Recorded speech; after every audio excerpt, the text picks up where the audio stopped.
Congressman Pete Sessions. Sir, so nice to see you this Monday morning. The first question I just want to ask you is, in this moment right now, how are you really reading the landscape as we head towards November? I mean, where do you see possibly the biggest battlegrounds, and do Republicans have a shot at keeping control of both chambers? Alex, good morning. It's 5 o'clock in the morning in Texas. And as we enter this new day, we're looking for Labor Day.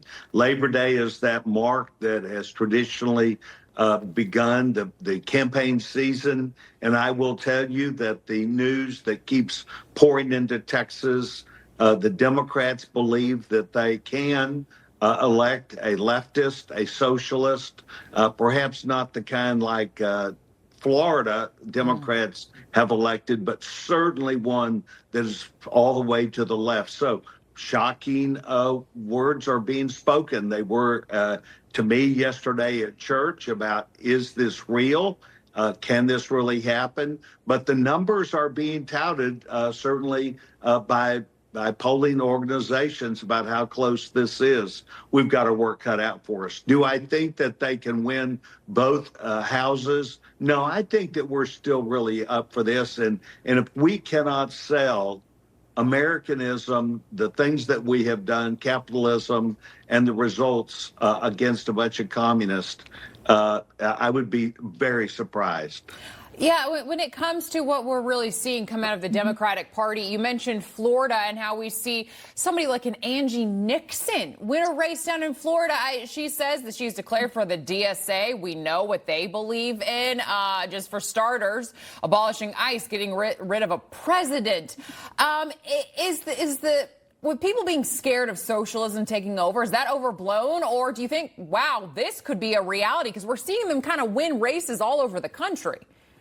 Well, it is, as you know, Alex, within their own party, and their own party has declared war against the Democratic Party, or the establishment as they refer to them. So the gauntlet is laid down to every single Democrat.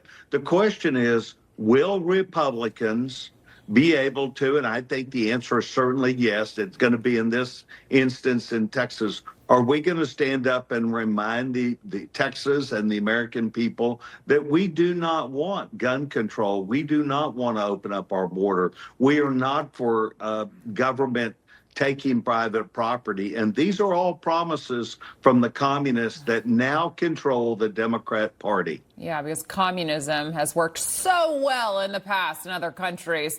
But you talked about these kind of establishment Democrats. I do want to get your thought on House Minority Leader Hakeem Jeffries meeting with President Donald Trump's son-in-law, you got Jared Kushner, in the recent weeks. So in a statement to another network, Jeffrey actually suggested Democrats may be open to working with Republicans if they win the majority, but only on their terms.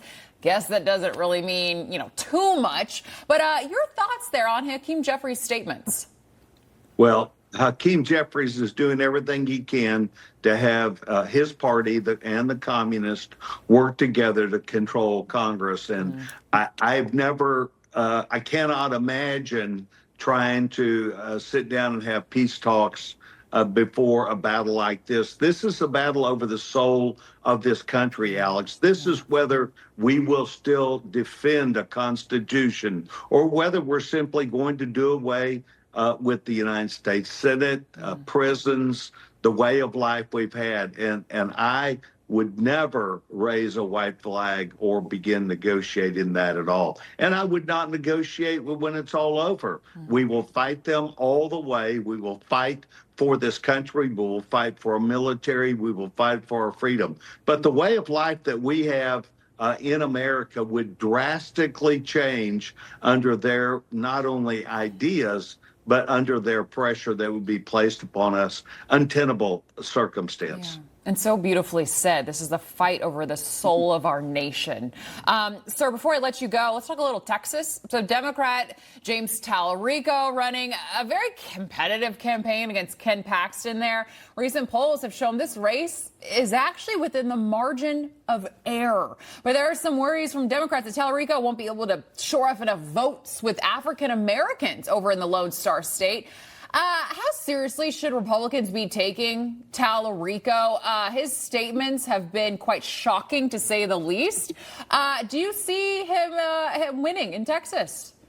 Well, no, I don't. But once again, Alex, this is a threat against the Texas for who we are and what we are. But this requires Republicans not just to work together, but really to remind the Texas electorate what we stand for, who we are. But the Texas is just like the country is undergoing substantial influence from outside factors, and those outside factors make it seem like this communism or this new way of life is attractive to young people. And I remember just a day or two after the New York primaries when Nancy Pelosi openly said that she learned a lesson for her party, and that was, by and large, if you're middle-aged or above and less educated, you still strongly support what might be called established Democrats.